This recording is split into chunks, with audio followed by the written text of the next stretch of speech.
I've just realised I forgot to turn the microphone on. I knew it had been a long day. I turned it off earlier and I forgot to turn it back on again. So, let me start that bit again. Welcome to LSBF TV with sound. My name is David Laws and I am going to be going through the credit management task 3 with all of you. I think the reason I forgot to sound is I'm so excited at wearing my lovely AAT t-shirt. Is it my colour? It makes my arms look very pale. I didn't realise how white my arms were. So, we're going to be having a look at the practice assessment for task 3. Now, there's 2 bits to this assessment. Some of it we will do today. I doubt we will finish everything. Some of it we'll do today, and some of it we will do next week. Yeah, but we'll see how far we get to that. I don't want to rush things. So we have got, first of all, the fact that there are 2 tasks. The first task talks about writing notes to brief a new member of staff about sources of information that you would use. The second task is to write a note basically saying, should we give any credit or not to this particular company? Now, one of the things that we need to think about when you're thinking about all this kind of stuff, when we're talking about giving credit to companies,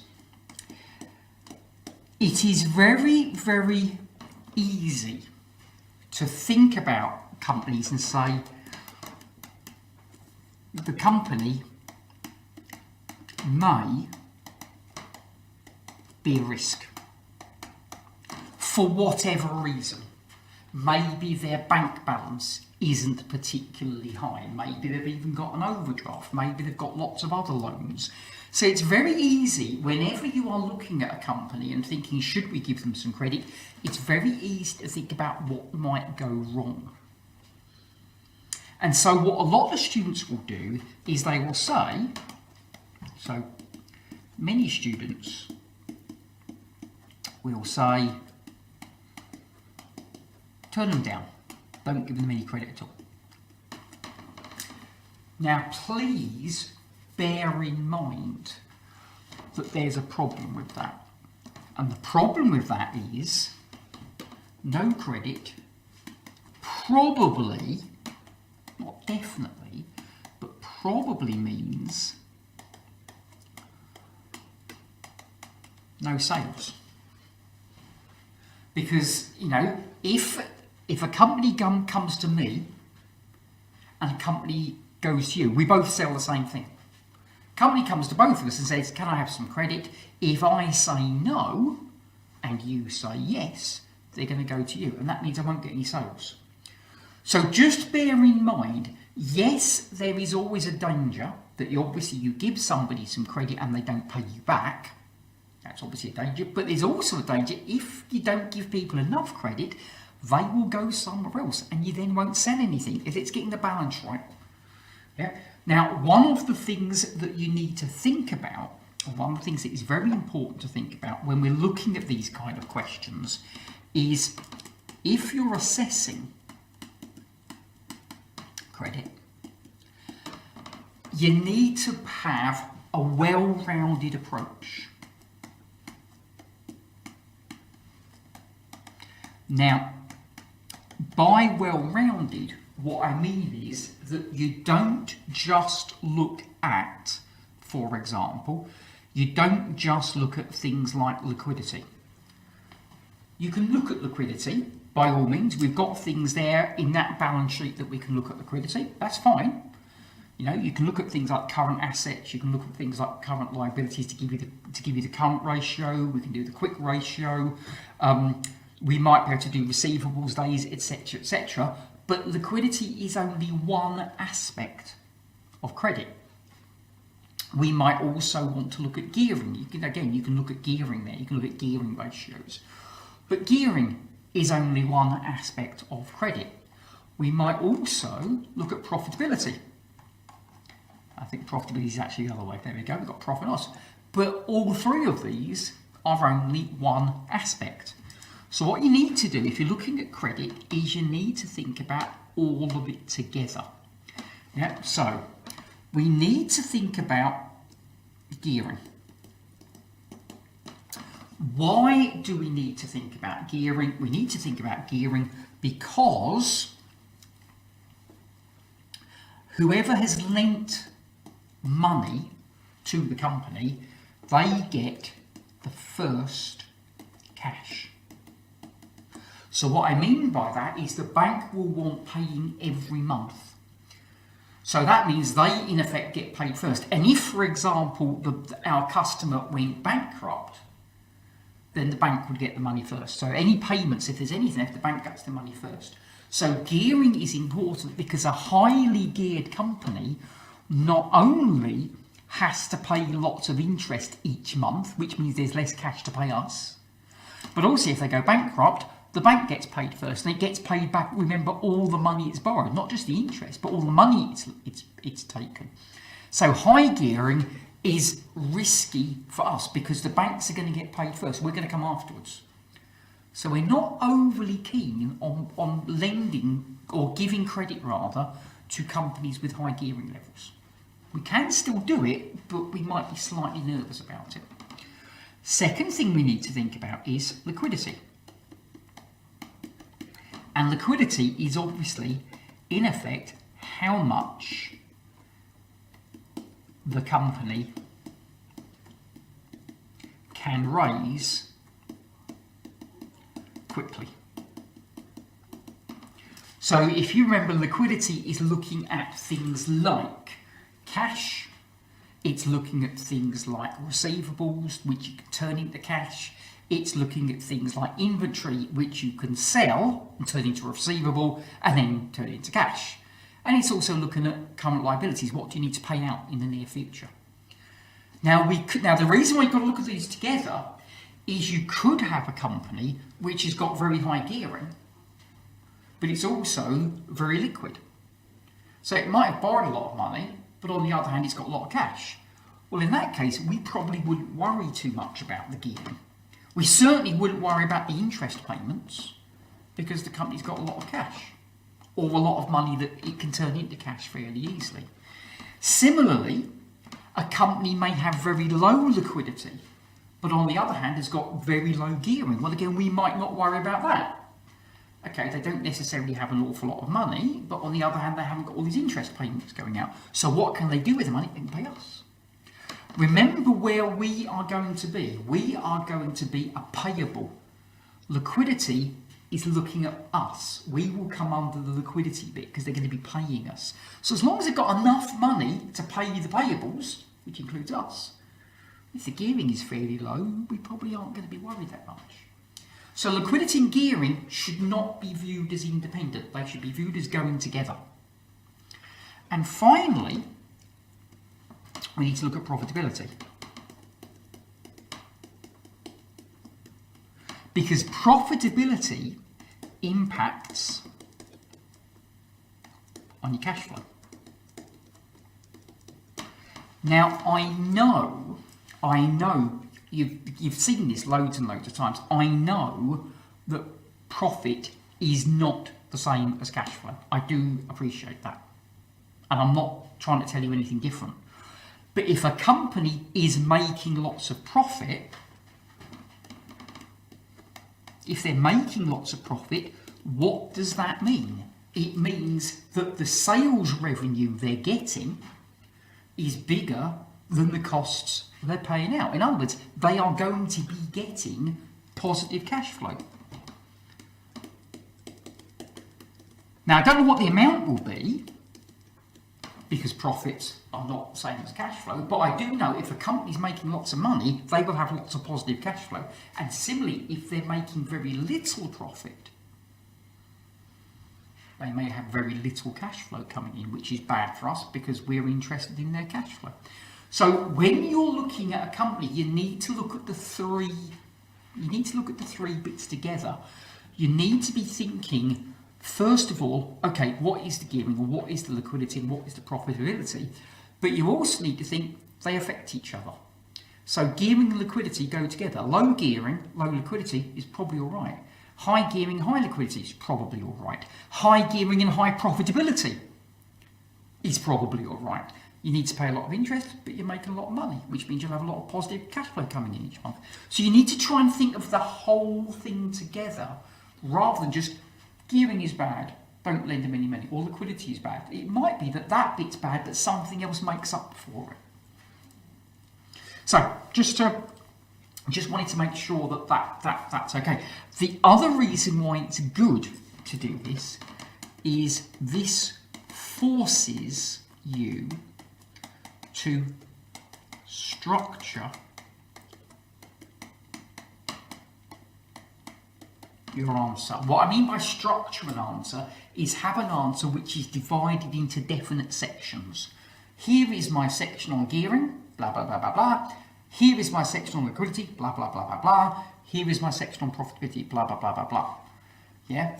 As opposed to, here's the current ratio, and here's the profit margin, and here's the quick ratio, and here's the gearing, and here's the here's the payable days, and it's all a bit of a mess.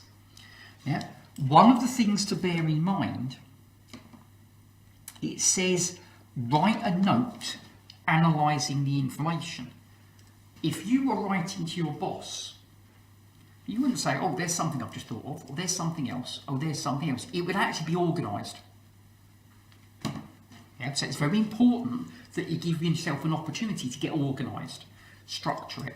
Notice also it says recommend whether the credit should be granted, not graded. So graded is what you do with cheese. So should this cheese be graded? Should the credit be granted? So you will need to have somewhere, you'd say grant credit or not. And then you will need to say yes or no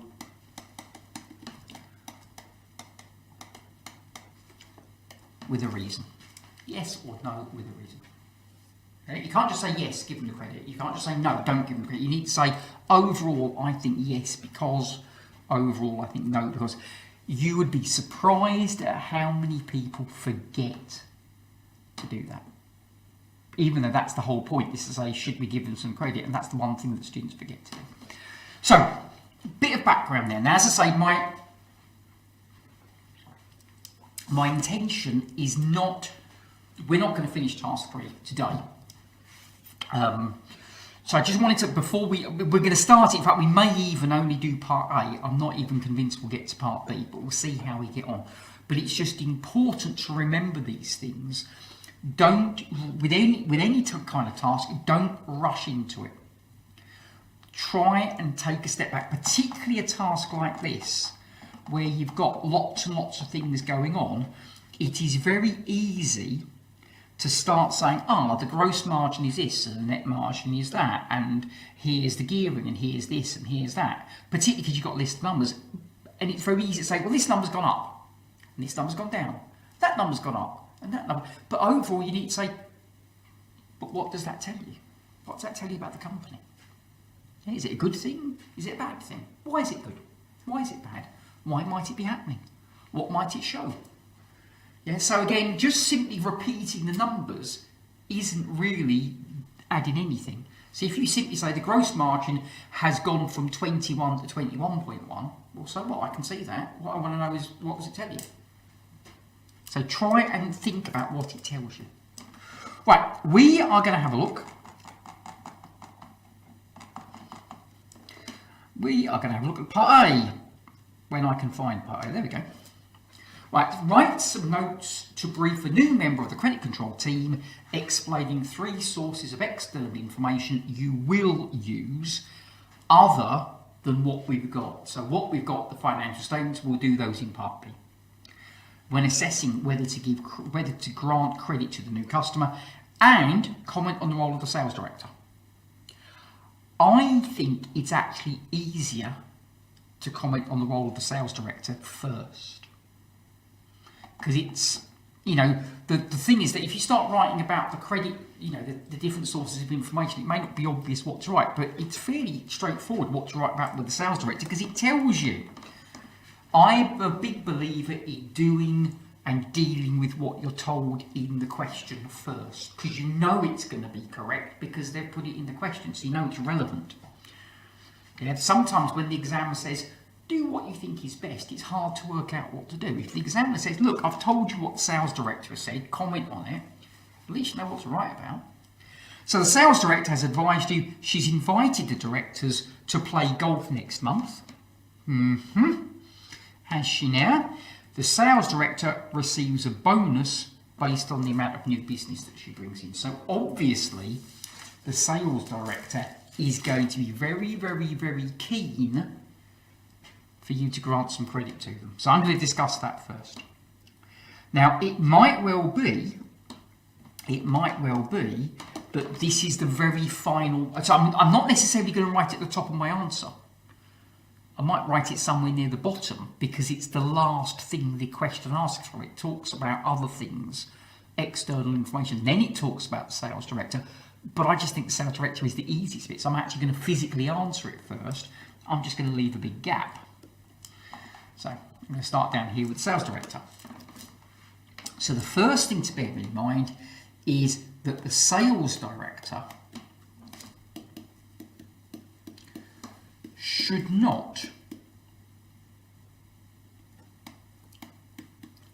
be involved in the decision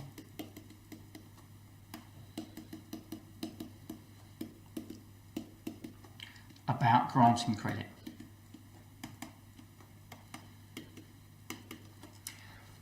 That should be down to the finance department, because the finance department know what the financial situation is.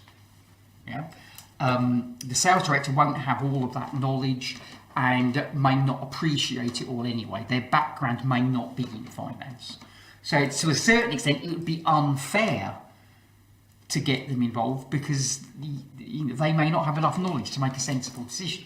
That's the first thing. The second thing, particularly in this question, is the sales director may be more interested in getting her bonus. Now remember, what is the sales director's bonus based on? The bonus is based on sales. So if we sell something on credit and the customer doesn't pay and we have a bad debt, the sales director still gets the bonus because their bonus is simply based on sales. It's not based on receipts of cash. So her bonus is based on sales, not cash receipts. So in other words, she does not care if the customer can pay. Now, obviously, that's slightly incorrect because if the customer can pay, they'll buy some more next month, and they'll buy some more next month. But notice what it says.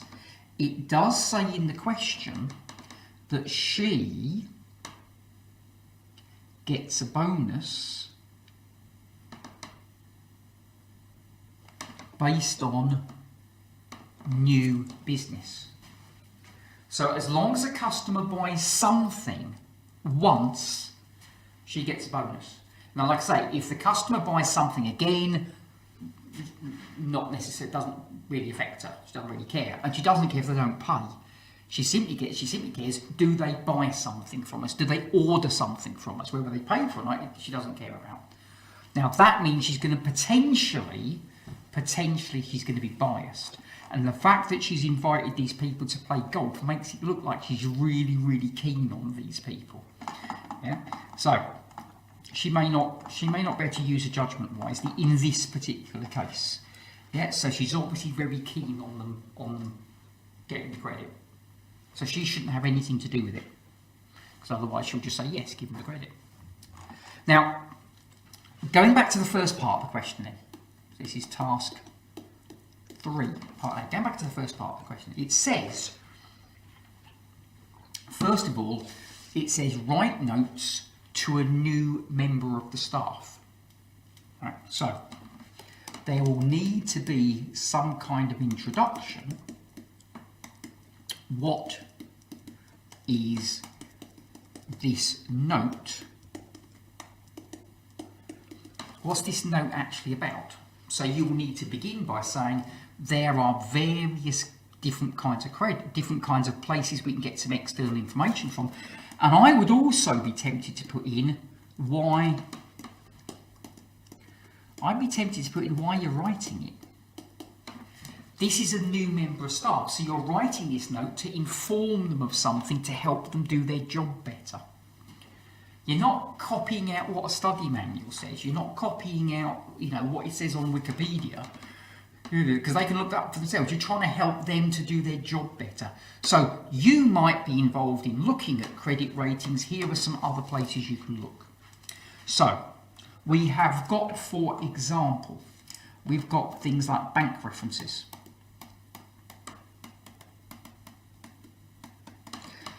And bank references are obviously good because a bank will know something about the financials. It will know something about the liquidity. It won't know if the company's profitable or not, but at least it will know about its cash position and whether it pays things on time. So bank references are good for looking at cash. The problem is that banks don't want to be sued. Now, what I mean by that is if you were to say, look, the bank reference was good, we lent them lots of credit, we gave them lots of credit and they didn't pay it back, we're going to sue the bank. You misled us. They don't want to be sued. So often, that means that they're very vague. So they're not really they don't really tell you very much, So it's something that you can use, but it may not be that helpful. They're not good. A bank is not going to say, yes, this is a very good, they're a very good payer, they'll be a very good customer, just in case the customer isn't very good and doesn't pay you, because then you'll sue the bank. Also, remember, the bank needs to be worried about confidentiality. The situation between the customers and the bank is between the customer and the bank. It's got nothing to do with you. So they will tell you some things, but they can't tell you everything because it's confidential. You wouldn't want the bank talking about your company and telling somebody everything, so you can't expect them to do the same about one of your customers. So it's good, but it's not brilliant. Trade references. And trade references, we could look at, for example, current suppliers. Now, they might be more willing to be helpful, potentially. Yes, they might be more helpful because they're in the same position as us, supplying things. However, again, remember that the customer chooses these. A customer is not going to say, we keep forgetting we always pay that supplier late. Go and ask them what they think of us. That's not going to happen. So to a certain extent, it's self-selecting. They will choose references that are going to be good. So you might have a problem with that. And finally, you could have credit agencies.